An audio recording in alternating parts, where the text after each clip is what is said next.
আসসালামু আলাইকুম রহমতুল্লাহ।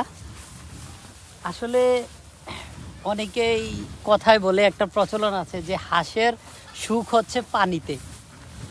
আজকে এই দিনে মনে হচ্ছে হাঁসের সুখ যে পানিতে, এটার বিপরীত একটা ঘটনা ঘটেছে। আর সেটা হচ্ছে, প্রিয় দর্শক দেখেন, এই হাঁসগুলা মনের আনন্দে খেয়ে বেড়াচ্ছে ধান। আর এই দৃশ্য দেখে আমাদেরও জুড়িয়ে যাচ্ছে পড়া। সুবহানাল্লাহ, কত সুন্দর হাঁসগুলো দেখেন। এই এই জমিগুলোর ধানগুলো কেটে নেওয়া হচ্ছে। এখানে কৃষকেরা যখন ধানগুলো কেটে নিছে তখন কিছু ধান পড়ে আছে, এগুলিয়ে কুড়িয়ে কুড়িয়ে খাচ্ছে এই হাঁসগুলো। সুবহানাল্লাহ। আল্লাহ তাআলা মানুষকে, আমরা রিজিকের জন্য অনেক চিন্তা করি, অনেক বলতে গেলে 11 মাসের খোরাকি থাকলে 1 মাসে না থাকলে অনেক চিন্তা হয় আমাদের।